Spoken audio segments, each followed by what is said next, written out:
మా latest videos కోసం మా ఈ తెలుగు న్యూస్ ఛానల్ సబ్స్క్రైబ్ చేసి గంట సింబల్ యాక్టివేట్ చేసుకోండి. రేపే కార్తీక పౌర్ణమి, బుధవారం, మహా పవిత్రమైన రోజు. ఈ కార్తీక పౌర్ణమి మహాశివుడికి అత్యంత ఇష్టమైన రోజు. ఈరోజు అందరూ 365 ఒత్తులను వెలిగిస్తారు. అలా వెలిగించటం వలన సంవత్సరం మొత్తం దీపారాధన చేసిన ఫలితం వస్తుంది. అయితే ఈ 365 ఒత్తులు వెలిగించే సందర్భంలో అనేక సందేహాలు వస్తాయి. ముఖ్యంగా ఉపవాసం లేనివారు, ఉపవాసం ఉండలేనివారు 365 ఒత్తులను వెలిగించవచ్చా అనే సందేహం చాలామందికి వస్తుంది. మరి ఆ సందేహానికి సమాధానాన్ని ఈరోజు మనం ఈ వీడియోలో వివరంగా తెలుసుకుందాము. ఫస్ట్ అయితే హర హర మహాదేవ శంభో శంకర అని కామెంట్ చేయండి. అలాగే ఈ వీడియోకి ఒక లైక్ కొట్టి మా ఛానల్ని కూడా సబ్స్క్రైబ్ చేసుకొని మాకు సపోర్ట్ చేయండి.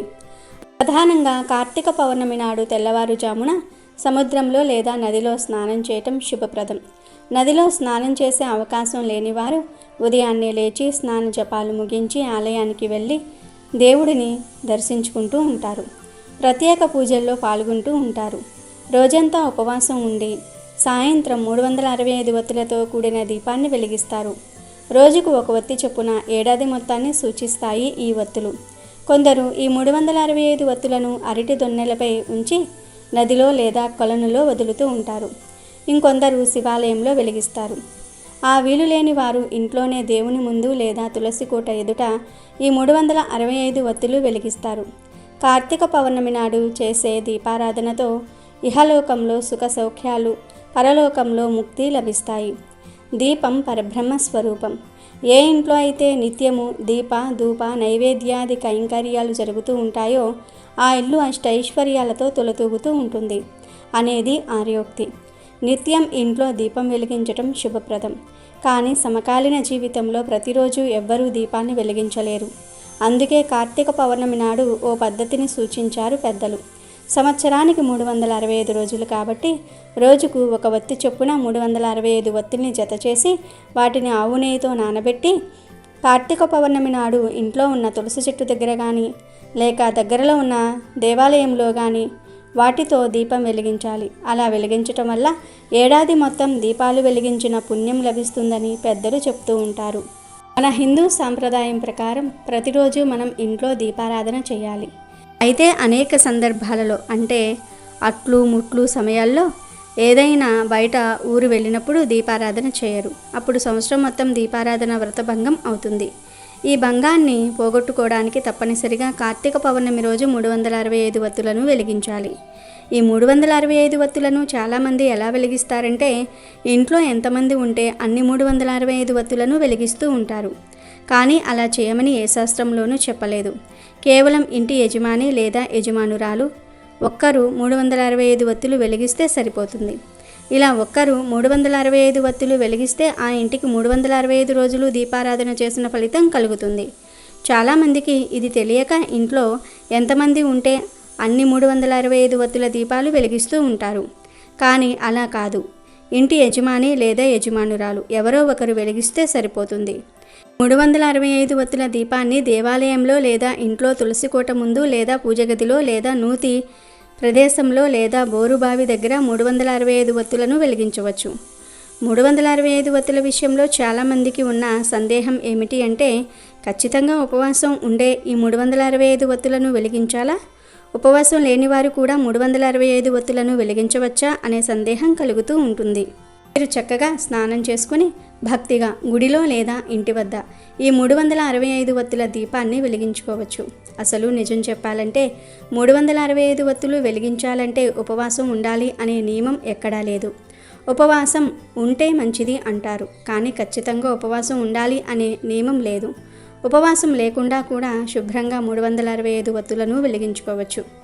చాలామంది ఉపవాసం అంటే మంచినీళ్ళు కూడా త్రాగకుండా గట్టిగా ఉపవాసం ఉంటారు. కానీ కార్తీక పౌర్ణమి రోజు అంత పచ్చి ఉపవాసం చేయమని ఎక్కడా చెప్పలేదు. అంత కటిక ఉపవాసాలు మన ఆరోగ్యానికి మంచిది కాదని గ్రహించిన మన మహర్షులు నెలలో కేవలం ఒక్క ఏకాదశి రోజే ఉపవాసం చేయమని చెప్పి మిగిలిన రోజులలో నక్త ఉపవాసాలు లేదా ఇతర దానాలు చేయాలని సూచించారు. కార్తీక పౌర్ణమి రోజు మీరు ఉపవాసం ఉన్నా కటిక ఉపవాసం చేయనవసరం లేదు. అసలు ఉపవాసం చేయలేని వారు ఈరోజు అన్నం తినండి. 3 పూటల అన్నం తినండి. కొంచెం ఉప్పు కారాలు తగ్గించుకొని, నూనె కూడా తగ్గించుకొని సాత్విక ఆహారాన్ని తినండి. ఇలా సాత్విక ఆహారం తింటే ఉపవాసం చేయకపోయినా ఏ దోషం రాదు. ఉపవాసం ఉండేవారు ఈరోజు చక్కగా బ్రహ్మ ముహూర్తంలో నిద్రలేచి తలస్నానం చేసి కార్తీక దీపాలు వెలిగించుకోవాలి. తర్వాత తూర్పు వైపు కృతికా నక్షత్రాలను చూసి నమస్కరించుకోవాలి. తర్వాత ఉపవాసం స్వీకరించి పాలు పండ్లు లాంటివి తినండి. మధ్య మధ్యలో పళ్ళ రసాలు తాగండి. మధ్యలో అల్పాహారం కూడా తినవచ్చు. ఇక నక్షత్ర దర్శనం తర్వాత పూజ చేసుకుని 365 ఒత్తులను వెలిగించండి. అంతేగాని కట్టిక ఉపవాసాలు చేయాలని లేదు. పండ్లు ద్రవ పదార్థాలు యథావిధిగా తినవచ్చు, తాగవచ్చు, పాలు కూడా త్రాగవచ్చు. ఉపవాసం ఉండలేని వారు చక్కటి సాత్విక ఆహారాన్ని అంటే ఉప్పు కారాలు తక్కువగా వేసుకుని వండిన ఆహారాన్ని తిని శుభ్రంగా స్నానం చేసుకుని 365 ఒత్తుల దీపాన్ని వెలిగించవచ్చు. కాబట్టి 365 ఒత్తులు వెలిగించాలంటే ఖచ్చితంగా ఉపవాసం ఉండాలన్న నియమం లేదు, ఎక్కడా కూడా చెప్పలేదు. ఉపవాసం ఉండని వారు కూడా నిరభ్యంతరంగా 365 ఒత్తులు వెలిగించుకోవచ్చు. అయితే ఈరోజు ఇలా 365 ఒత్తులను వెలిగించేటప్పుడు ఆడవారు ఎర్రటి రంగు శారీని కానీ లేదా ఎల్లో కలర్ శారీని కానీ ధరిస్తే చాలా మంచిదని జ్యోతిష్య పండితులు చెప్తూ ఉన్నారు. కార్తీక పౌర్ణమి రోజు ఇలా రెడ్ కలర్ శారీని కానీ ఎల్లో కలర్ శారీని కానీ ధరిస్తే సౌభాగ్యం పెరుగుతుంది, దీర్ఘ సుమంగళ యోగం కలుగుతుంది, భర్త ఆయుష్ పెరుగుతుంది, ధన సమస్యలు పోతాయి, ధనలాభం కలుగుతుంది, శివపార్వతుల అనుగ్రహం లభిస్తుంది, పట్టిందల్లా బంగారం అవుతుంది. చీరలనే కాదు, డ్రెస్సులు వేసుకునేవారు కూడా ఈ రంగులలో ఉండే డ్రెస్సులు వేసుకుంటే చాలా మంచిది. ఆడవారు ఒక్కరే కాదు, పిల్లలు పెద్దలు అందరూ కూడా కార్తీక పౌర్ణమి రోజు గుడికి వెళ్ళినప్పుడు, ఇంట్లో పూజ దీపారాధన చేసుకున్నప్పుడు రెడ్ లేదా ఎల్లో కలర్లో ఉండే దుస్తులు ధరిస్తే చాలా మంచిది. పరమేశ్వరుడి అనుగ్రహం లభిస్తుంది కనుక అందరూ కూడా కార్తీక పౌర్ణమి రోజు ఈ రంగు దుస్తులను ధరించి శుభ ఫలితాలను పొందండి. ఇది అతిపెద్ద పౌర్ణమి. ఇది మహాశక్తివంతమైన పౌర్ణమి అని శ్రీకృష్ణుడు అర్జునుడికి ఒక సందర్భంలో చెప్పాడు. పౌర్ణములన్నిటిల్లో కార్తీక పౌర్ణమి విశేషమైనది. ఈ కార్తీక పౌర్ణమిని మహాకార్తీ అని అంటారు. అయితే మహాశక్తివంతమైన ఈ కార్తీక పౌర్ణమి రోజున మందార చెట్టు కనిపిస్తే ఇలా చేయండి చాలు, బంగారము నగలు కొంటూనే ఉంటారు. పట్టిందల్లా బంగారం అవుతుంది. బంగారము నగలు కొనుక్కునే అవకాశం వస్తుందని శాస్త్ర పండితులు చెప్తూ ఉన్నారు. మనం రకరకాల పూల చెట్లను ఇంట్లో పెంచుకుంటూ ఉంటాము. మనకు ఇంట్లో పెంచుకోవడానికి వీలుగా ఉండే పూల చెట్లలో మందార చెట్టు కూడా ఒకటి.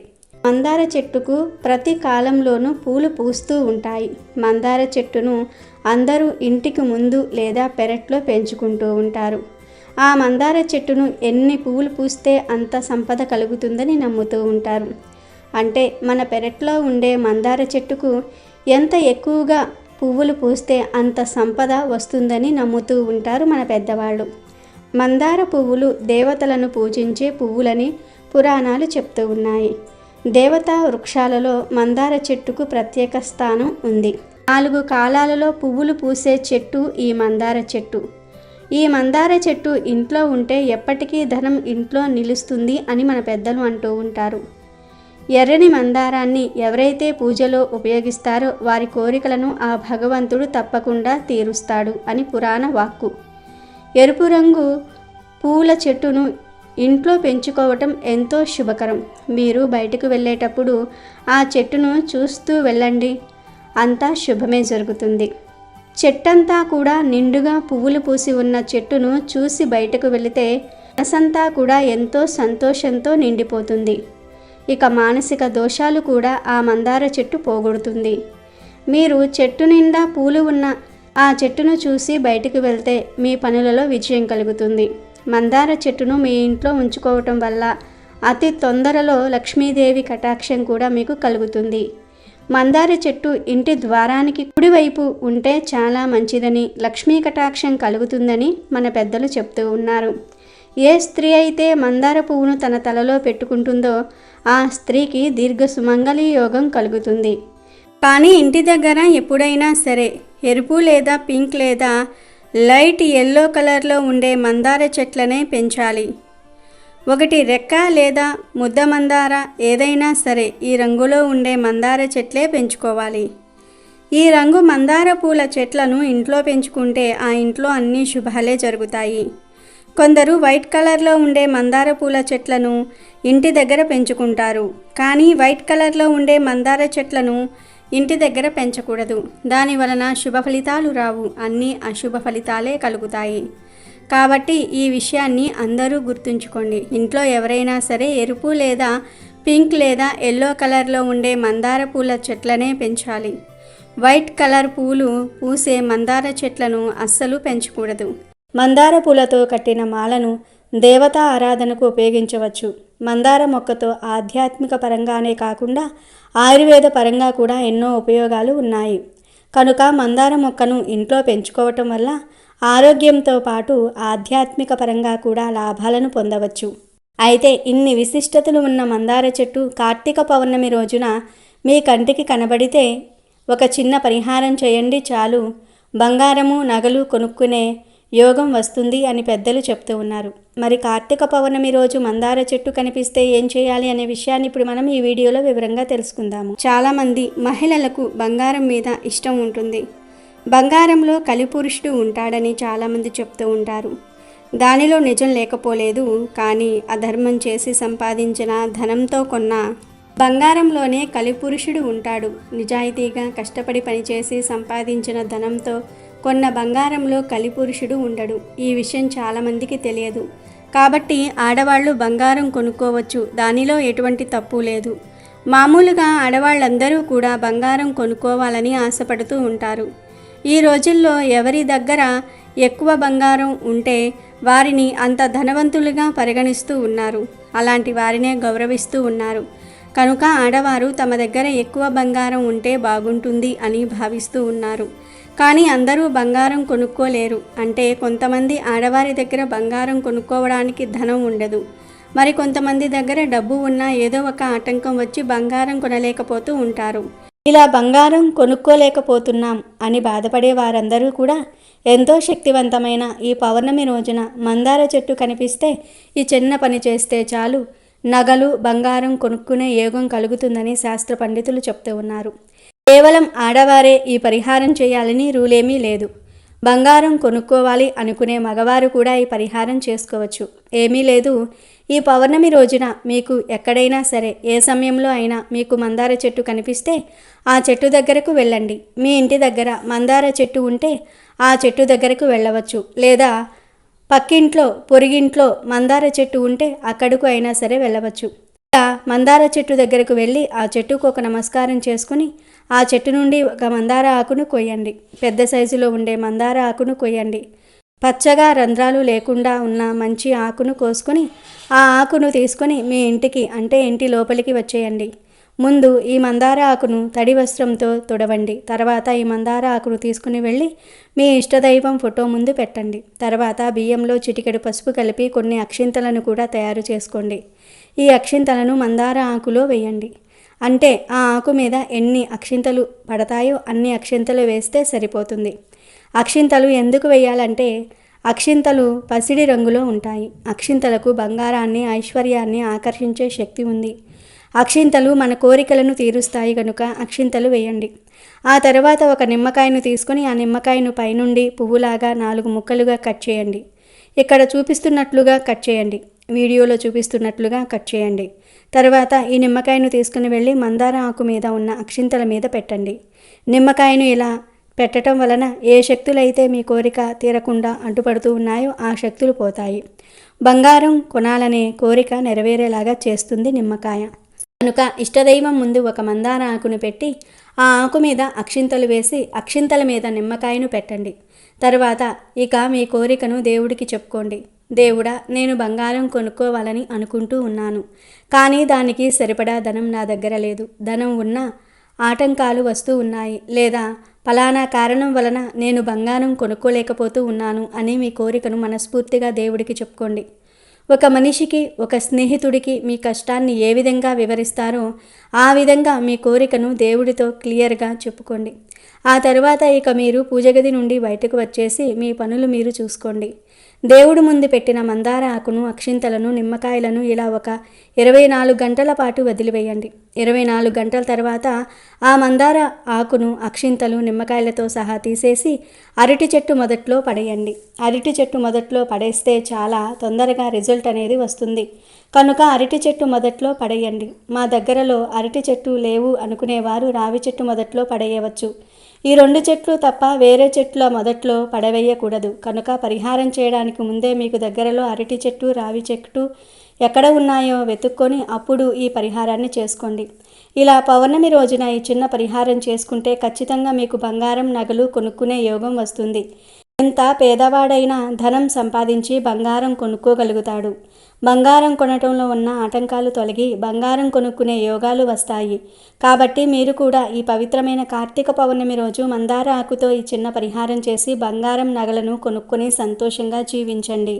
ఇక ఈ రోజు అంటే పౌర్ణమి రోజు పొరపాటున కూడా సూర్యోదయం తర్వాత నిద్రలేవకూడదు. అంటే సూర్యోదయానికి పూర్వమే నిద్రలేవాలి అని దీని అర్థం. ఇలా ఈరోజు చేయకపోతే అది దరిద్రానికి దారితీస్తుంది. ఈరోజు షేవింగ్, గడ్డం చేసుకోవటం, గోర్లు కత్తిరించుకోవటం అస్సలు చేయకూడదు. ఇలాంటి పనులు ఎంతో శక్తివంతమైన పౌర్ణమి రోజు చేస్తే దరిద్రం పడుతుంది. ఇలాంటి పనుల వల్ల భవిష్యత్తులో ఆర్థిక సమస్యలు ఎదురవుతాయి. ఈరోజు ముఖ్యంగా ఉదయం 5 నుండి 6 గంటల మధ్యలో, సాయంత్రం 5 గంటల నుండి 6 గంటల మధ్య అసుర సంధ్య వేళల్లో తలకు నూనె పెట్టుకోకూడదు. ఈరోజు ఇలా చేస్తే దరిద్రం పడుతుంది. అదేవిధంగా ఈరోజు పొరపాటును కూడా మధ్యాహ్నం నిద్రించకూడదు. ఇది దరిద్ర దేవతను ఆహ్వానించినట్లు అని శాస్త్రాలు చెప్తూ ఉన్నాయి. అమెజాన్లో బెస్ట్ డిస్కౌంట్స్ కోసం వీడియో డిస్క్రిప్షన్లో లింకు ఉంది, చూడండి. అలాగే మా టెలిగ్రామ్ ఛానల్ సబ్స్క్రైబ్ చేసుకోండి.